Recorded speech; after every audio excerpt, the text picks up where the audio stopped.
Hi, this is Curtis McCullum with Bespoke Human Potential Coaching. Today, we're going to have a special roundtable with some very prominent professionals. 100 days of DEI and MedTech under Trump. And you may ask, well, why, Curtis, are you doing something like this, being that you are a mindset coach, you're a mindset professional?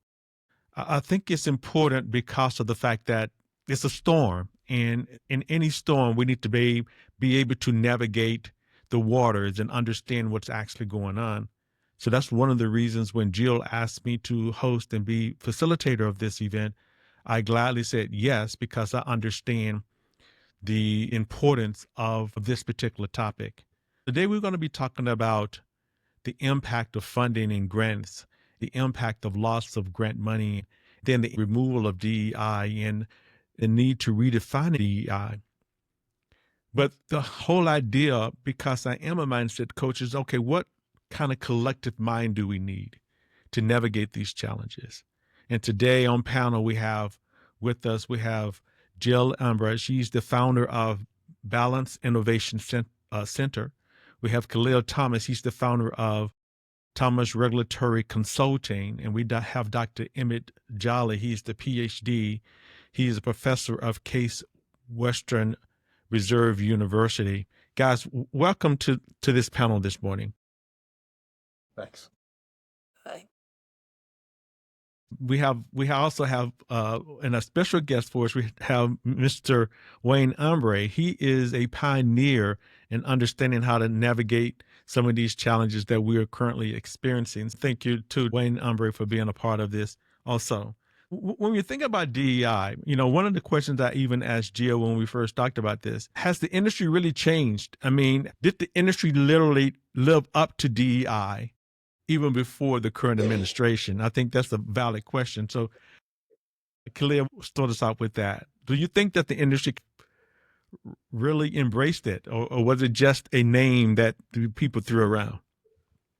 I think it depends where you work, right? I think by and large, across the board, by most people's stories, it sounds like it was DEI in name only. You'd have a couple of splashy headlines here and there, some ERGs that, kind of made us feel good that we had a place to gather and talk at least.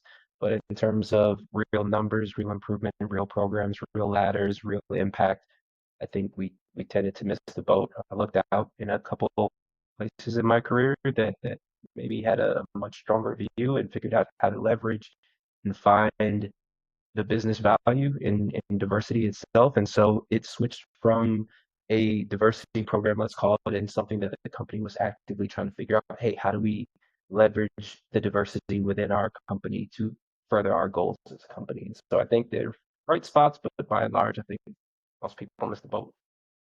What about you, Dr. Emmett?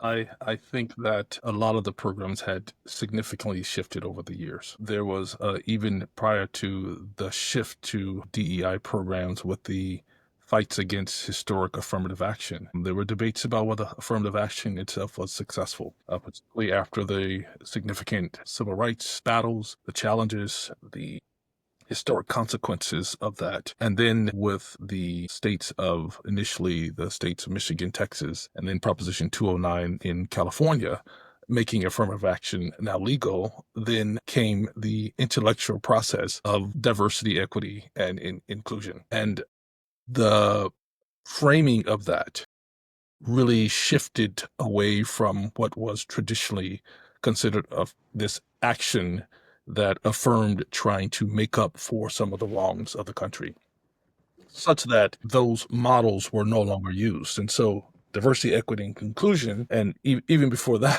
even before the inclusion part, these are all that have only recently started becoming things. And before the word equity was involved, it was just diversity. And so I'd say that they have been significantly diluted, although the words have changed. Also, the expansion of it has changed significantly.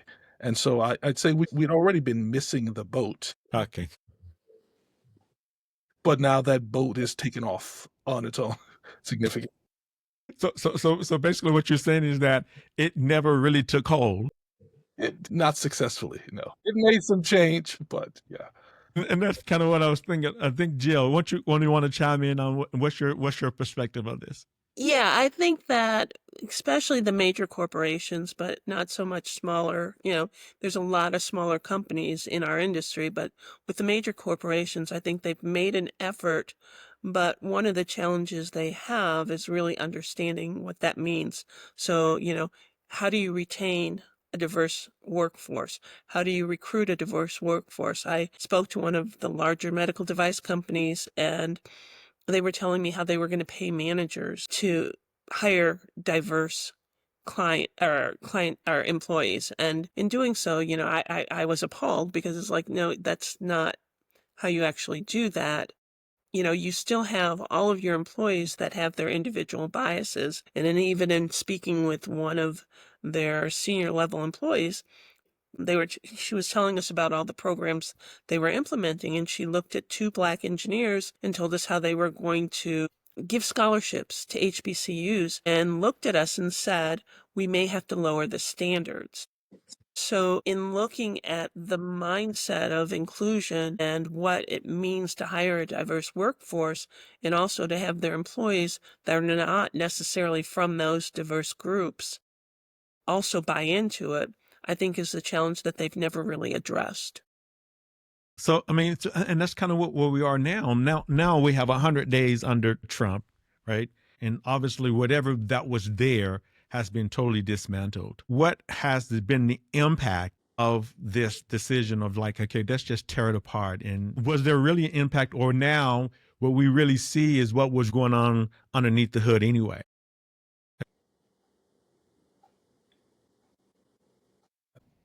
What about you, Hemig? I would say that we have had a significant loss. There's no question about it. I would say on a very broad scale, beyond simply just equity inclusion, all of diversity is in a way at risk and being challenged completely across the board, including simple intellectual diversity in this country. Those safeguards that are typically there to, in some ways, protect even human and civil rights are now being attacked.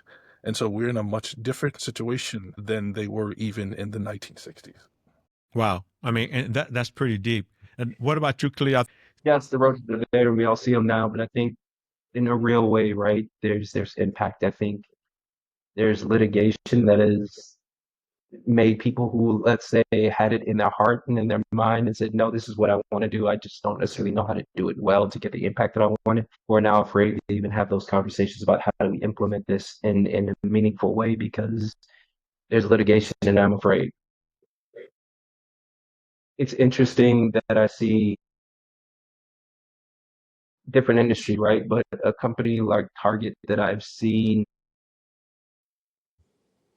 in the past at least be a great example of approaching diversity and making sure that they're doing their hiring and making sure that they had internal programs from a corporate perspective and wipe all that away, right, in the span of 6 months. And so I think it's hard to argue that there's not a real impact when you can wipe away 15 years of commitment in the span of 6 months. That to me feels like real impact, and I see it kind of across the board when I look at, I'm in the MedTech regulatory compliance side. When I look at guidance and regulation that existed to remove some of the systemic biases that we had within our healthcare system, within product development of healthcare devices, that they work well for people who look like us on this call, disappear from the website on the FDA overnight.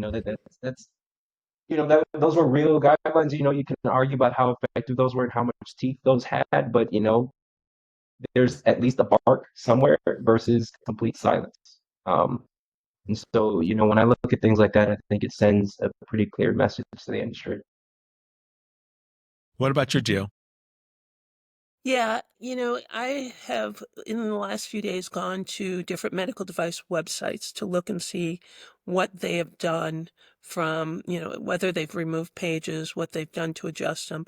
And some have reworded what their websites say. So on the surface, it looks like the commitment is still there. I know that there has been a switch from, grant money, scholarships, etc., on a federal level for things such as women's health, removal of databases from the CDC websites and access to those databases, removal of, as Khalil was saying, guidance documents on women's health, contraception. There's so many areas, and when talking about DEI that are not just, Black, Latino, we're talking about women, disabled, across the board, grant money being cut, that I know the industry understands that, there is disparity in healthcare, that clinical trials should be more inclusive, but those efforts are being squashed. So I think there's a big kind of alarm that's going off to the medical device industry that either we have to switch things up and refocus on what literally comes down to white male health, or do something, revolt at this point. And I don't know what that looks like.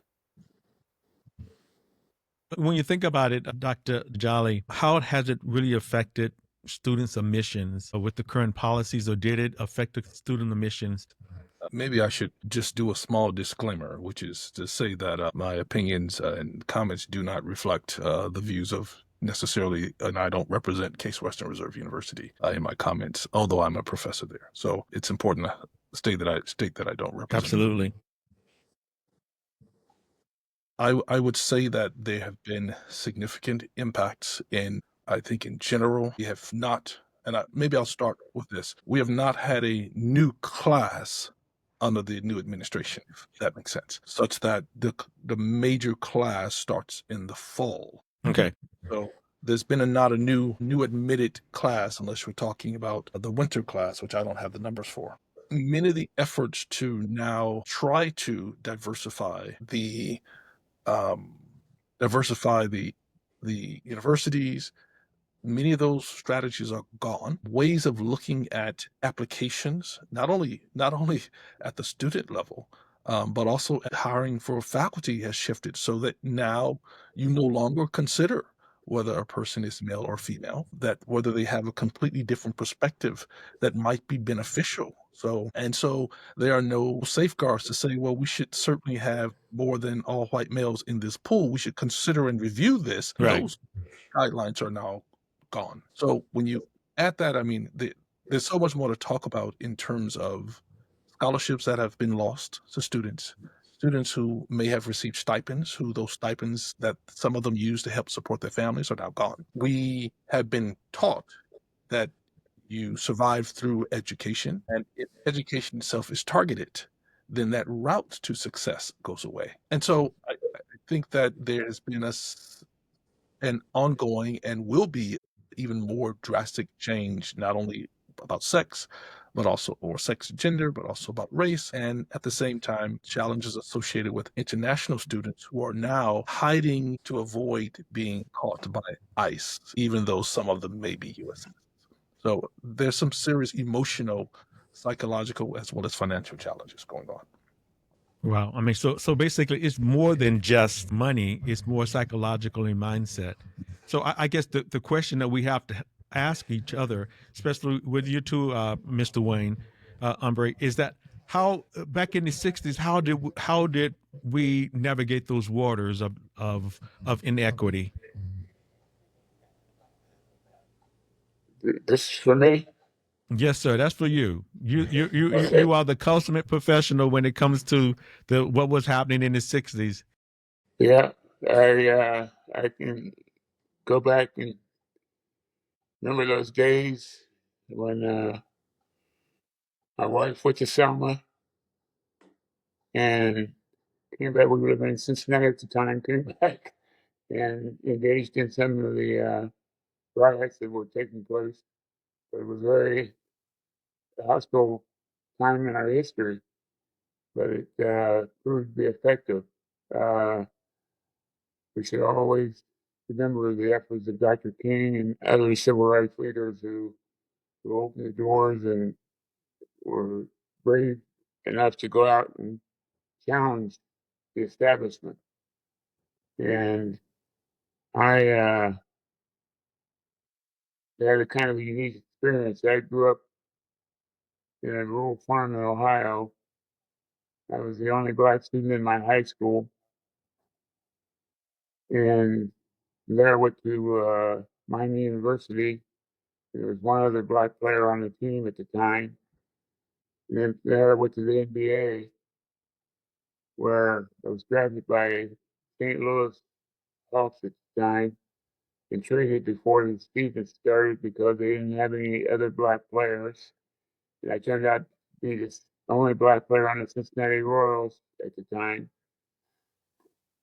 And it it was quite a challenge because you're there and you want to see more diverse Right. more diversity, but at the time I was told that we can't have too many black players on the team because it hurt our fan base. But there's one element that changed that. That was winning. When Boston Celtics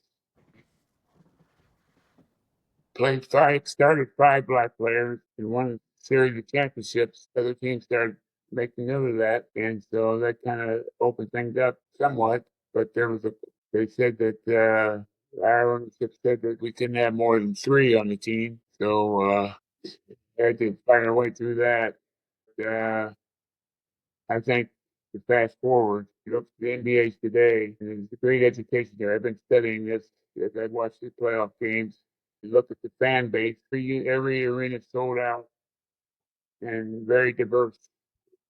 But you look on the floor, it's not very diverse. The other way. Right.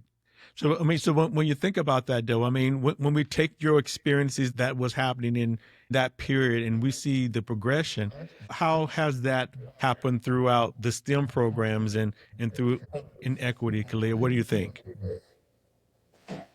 So a friend of mine always talks about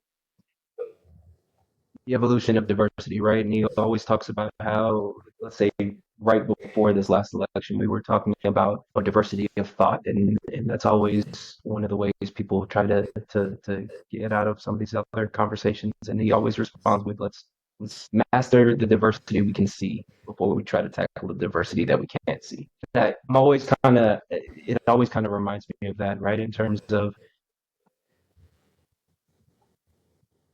there's very simple things in front of us, right? You can argue that, hey, we want to diversify our workforce, and that's a great thing to do on the face of that. But as you start to dig into why is that important, right? It's going to some of what Wayne was just talking to us about, right? If your customer base looks like X and the product you're offering looks solely like Y, there's a fundamental disconnect there.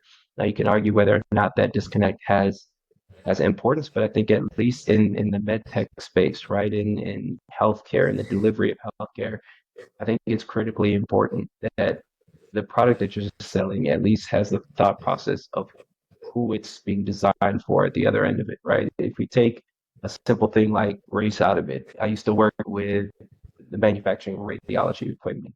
And one of the things we noticed randomly was that, hey, the tables that you get up on when you go to the doctor's office, those tables were breaking in Japan all the time, but they weren't breaking anywhere else in the world for some reason. Same product, same SKU, same material, everything.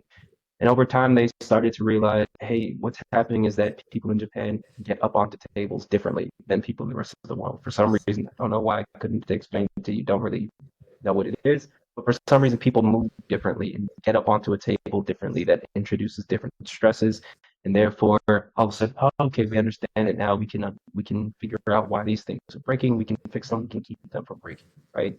Very simple example, but you start to apply that across the board, and you start to see there's bigger reasons for making sure that you have a diverse workplace force. There's bigger reasons for making sure that you even have a thought process of understanding the diversity of your patient population that you're working with. In my preeclampsia is a big one. Preeclampsia is a disease that primarily affects Black women. It is a thing that really causes cardiac distress. I hope I'm describing this right, but leads to a lot of maternal mortality rates. So when Black women dying in childbirth, it primarily impacts Black women. But when you look back and looked at the tests that were designed to detect this, in women, they're primarily validated against a Caucasian patient population. So you look at this and you say, wait a minute, I've got a disease that the primary patient demographic is Black, but it's validated against essentially a patient demographic that is white, that does not see the instances of this disease in the same rate or the same intensity. And it's very clear, very obvious that there's no way that you can, if this is the standard that you're developing this product against, then there's no way it's going to achieve the results it's expected to achieve with its patient population. And it's that same understanding of, hey, this is my actual customer. If I'm not even allowing myself to understand that this is my customer is unique and has unique needs, then how can I ever fulfill the needs of that customer? And inherently, you're going to do a worse off job as a business. So when it comes to education, Dr. Jolly, how does this actually play out then? I mean, and then because HBCUs is predominantly for African Americans, so how does that actually play out? You know, that is their world. So MBA is different. The difference in MBA is that, quote unquote, white America makes a lot of money on MBA. They make a lot of money on NFL. So now they are willing to sort of kind of tolerate whatever they need to because, you know, it's like, hey, they're playing our game and we're being entertained. So about how does that play out when they are not entertained and that it doesn't truly affect them or they're not getting any joy from it? How does it play out in those universities? You know, I think some of that is still to be seen. I don't know if we know the answer to that. What I will push back on a little bit is that many of the people doing the hiring are getting paid. Some of the brightest scholars coming out of this country are coming from some of these HBCUs. And the benefit financial benefit that companies get have been some of the people they're on the facade. It is, we're going here for a good minority reason. The reality is you go there to get good students and students who make significant impacts. When we start looking at the number of Black students who are moved on, who are now getting patents, who are involved in companies making significant changes, who are in biotech, who are in this broad number of areas, those numbers were small. But it is shifted significantly because not just because of affirmative action programs or diversity programs, but because these companies want to be successful and make money. What I think will be the challenge to HBCUs is this push about removing funding that is targeted toward ensuring that there is support for some of these HBCUs, which often support underserved and poor students from poor backgrounds. That's not the only population, but that is one of the additional populations that are typically served by many of these and land grant institutions. What you can do while saying you support the institution is also thinking about how many grants that go to those institutions are geared toward enriching the population by building up these diverse students, getting programs that play roles that are in enhancing the number of people of color who move to higher level jobs past the undergraduate degree, who move to being the science directors, et cetera, later on in companies. Many of these grants are geared toward underrepresented students because that's their population. So you can verbally say, well, we will support this group and we care about these folk, but if you cut the money to the institutions, in essence, you can say you support them. But when the money goes, that shows how much support that's really there. Yeah, and I think for me, I mean, you know, I was born in the '60s. I was born in '64, and going through that system. When I graduated from high school, we were the first class that went through integration. And one of my biggest beefs is that only thing we want is not about DEI, is not about affirmative action. Only thing we want is a seat at the table. We want the benefit of the doubt, right? And let that be, to me, that's more than enough. I'm smart enough and I understood as a Black man, my father taught me, hey, look, if you're going to have a seat at the table, you have to be not just as good, but you got to be better. You got to be smarter. You got to be faster. You have to be whatever it takes in order for you to have the seat at the table. And that's all we're asking for. We're not asking for a handout. We're just asking for a freaking seat at the table. We're asking, when it gets even deeper, we're asking not to be pulled over just because of the color of our skin. That's just being fair. That's just being human. And I think that's kind of what's being lost, is the fact that you're saying like we're on equal playing ground. We're not. And we're not. The handout we're asking for is at least for give us an opportunity to have a seat at the table. That's it. And let our talents prove them out. If they don't work out, fine. If the guy across the street or the guy that looks different than me can do the job better than me, he deserves the job. I mean, Curtis, Jill? I'm sorry. I wanted to interject because last week I was on a call, and, when people talk about DEI, it means different things to different people. And, it covers so many different types of people who are disadvantaged because of, going to a rural school, lower income, race, gender. And, as a female engineer, I have more problems being a female than I do being of color in the spaces I work. And the challenge we have with STEM is there've been all these programs for women, for people of color, STEM programs at a grade school, high school level, yet there has to be a place for them to go. And with grants being cut, etc., incentives being cut, admissions being tailored to not give them that advantage from the perspective of not an advantage, but just the opportunity, as you were saying. I was on a call and someone said they need to get rid of this racial preference. And the reality is, for hundreds of years in the United States, there has been a racial and gender preference. If you look at when women were even given the right to vote, looking at that and the challenges for STEM in general is that people of color, people with disabilities, LBTG, you look across the board, and for them to be able to have that opportunity and be considered from that perspective of, yes, we need more of, because, you listen to some of these affirmative action DEI challenges, you've never heard anyone say another white male that wasn't as qualified as me got in over me. And I know that there have been people that are less qualified in positions that I will never be able to take because of who I am and what I look like. And so it's really addressing that understanding of what it is and, why STEM is so important and why that diversity is important and find sense.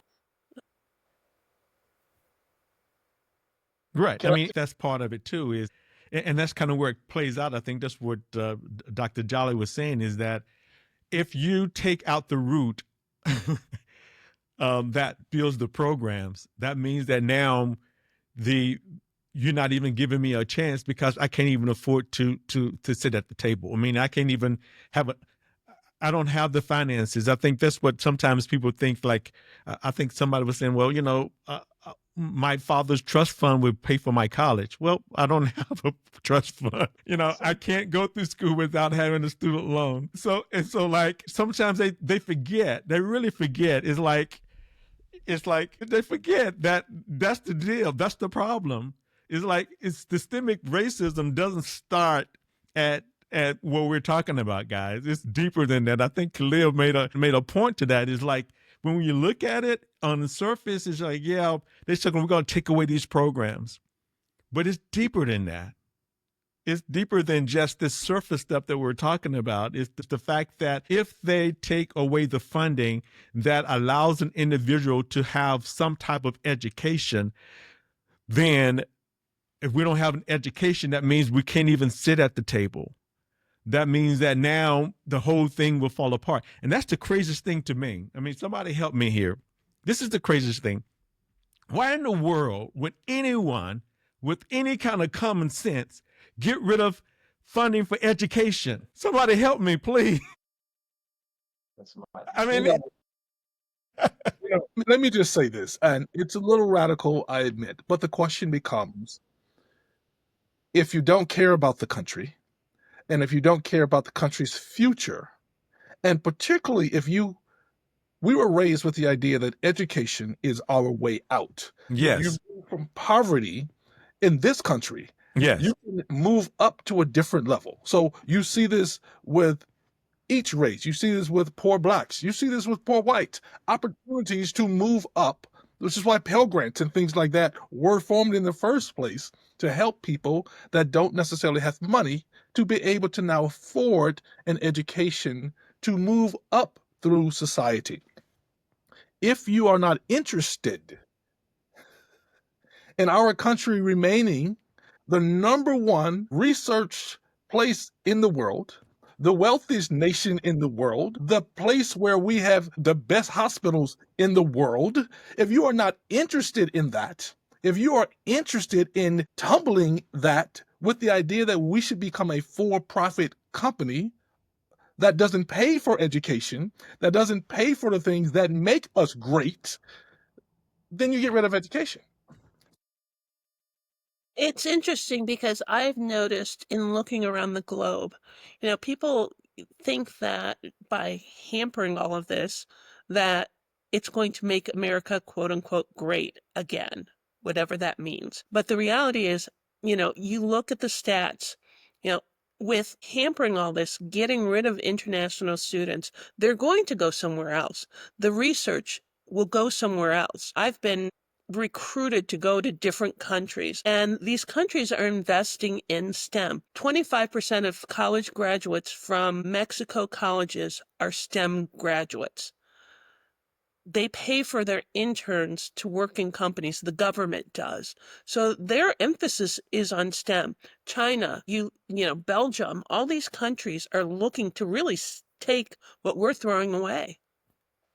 What's your thoughts, Galea? So it's interesting, right? I live in Brazil half the year. And so I'm always intrigued by, hey, what levers did one country pull to advance versus another one. My family's also Jamaican.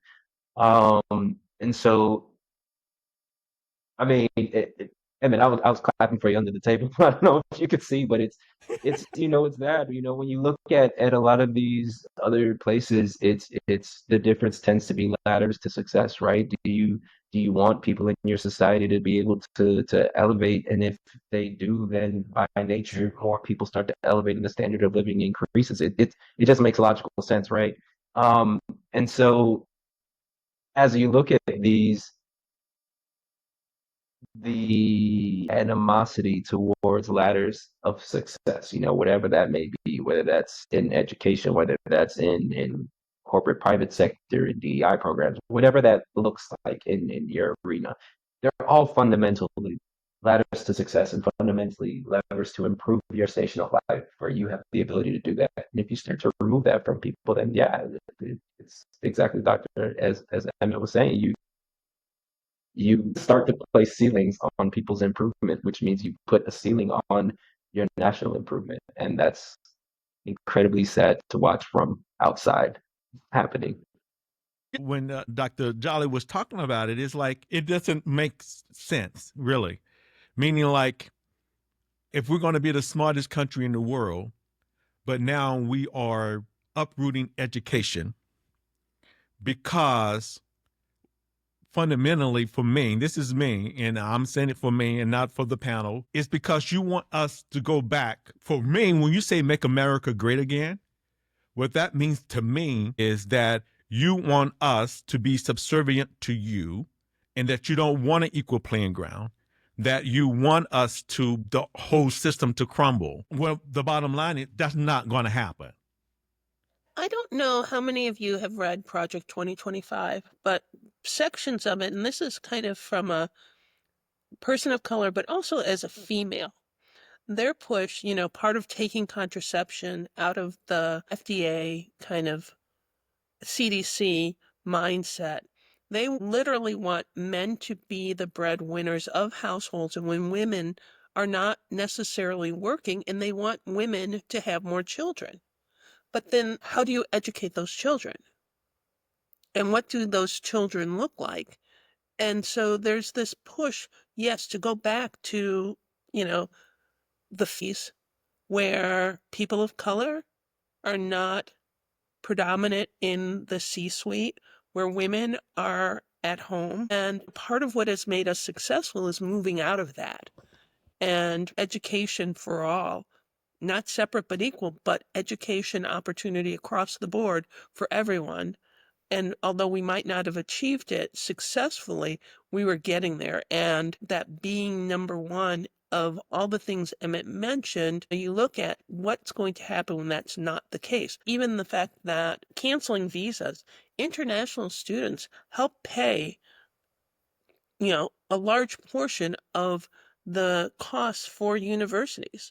Their tuition dollars are far exceed those of, most students from the United States.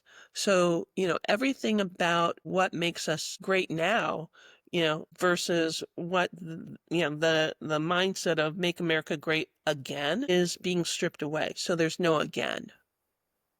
So as we look forward, guys, as we look forward and kind of close out here, what can we look forward to with hope out of this turbulent time? I mean, let's give some hope here. I mean, as a mindset coach, I want to have some hope. I want to know that, hey, tomorrow's going to be a better day. I mean, so Khalid, let's start with you. What's the hope behind all this? What do you think? I have an interesting perspective in that I think I had in one of my recent newsletters was the concept that, we did a disservice to the concept of DEI this entire time anyway.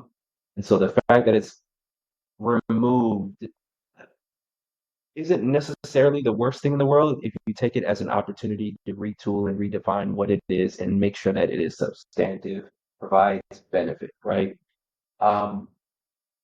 If I go back to that same Target example, right? If I say, okay, as a company, Target, we want a diversity just because we want to see more Black faces in the office, and now people are attacking that legally. Cool. But now I just had a significant dip in revenues because I moved away from DEI, and so now I can attach. Okay, no, I have data to support why this is important to my company's bottom line, and now you can enshrine this program and tie it to no, this is mission critical for this company to remain, to have diversity, equity, inclusion built into its thought process because we can see an increase in our bottom line because of that. Switch over to MedTech, right? The same conversation. I can build a better pulse oximeter. I can build a better fill in the blank for all the multitude of devices that don't work the way that they're supposed to. Black and brown people. I've got Black and brown engineers in my organization who have this thought process to make sure that I'm actually building a better mousetrap. So I look at it as an opportunity to say, okay, right, diversity for diversity's sake is clearly under attack. Great. So why don't we re-strategize and make sure that it is diversity for the mission critical sake? And how do we do that, right? In healthcare, for me, that is product effectivity. If this mousetrap is supposed to work for all these different kind of mouses, I need people who understand all these different kind of mice, and now I can build that better mousetrap across the board. And so that is what I try to help push companies to do, is to understand, hey, the headlines are cute, that's great. But if you're a healthcare company, your biggest impact for DEI is not in sending, $30,000 to fill in the blank philanthropic organization. It's in retooling and rethinking how you design your products for people around the world. So that becomes better impact. You need to figure out how you pipeline that backwards into your system. And so I think my theory is we can get better at doing this and at the same time making sure that we are litigation proof at the same time. What's your thought, Dr. Jolly? You mean you want me to give you a lecture right now? I'll start with this, and I'll move toward positive. So I'm just gonna Project 2025, to be blunt, is I think was written to prevent the inevitable browning of America. And this idea that we knew long term that the majority were going to shift by the year 2050, that the white majority would no longer be the white majority, just because America is changing and transforming and diversifying, and whose financial success has continued to increase with that diversity. We have forgotten that what the U.S. sells to the rest of the world are ideas, or culture. The American culture has spread, and that is what that diversity that we have continues to enlighten and bring more people here to be a part of that culture, to take it back to their countries and to move and stay here. This is how we shifted from being this little, small, rebellious country against a great culture that had kings to a country that rejected that to become a democracy or republic, however we want to look at it. And so what I see now is that as part of that culture, we also have something where we understand that today the priority for much of America is really money. That religious evil that we talk about, but that being the God for many people today in America, as opposed to previously in America. And this is where I throw a little something here. In the 1940s, Make America Great Again. In the 1940s, less than 50% of Americans had indoor plumbing. Many people just went outside, not just outhouses, but would defecate in different places along trees, etc., Make America Great Again. And as part of this process, it took us shifting, both financially and most importantly, economically, to ensure that a majority of Americans were educated to be able to be literate, and changing the culture so that now we did something as simple as use a toilet, which was critical for maintaining public health. So the knowledge that most people understood at that time or learned that maybe defecating on the streets or defecating in all of these different places might transmit various types of diseases, including cholera, hookworms, etc. So the education of America changed to make it greater. What I'm seeing now is that in this reversion of what made America great, I'm happy to see that there are cracks in the armor that was there. You know, in the beginning, let's stop NIH, let's stop everything associated with infectious diseases because, you know, it wasn't like we didn't do all this effort to keep them from coming here. Let's stop all of that. Now people are seeing the ramifications of some of the choices that they made. They're starting to see the thing that really matters for most Americans, which is they're starting to see cracks in our economy.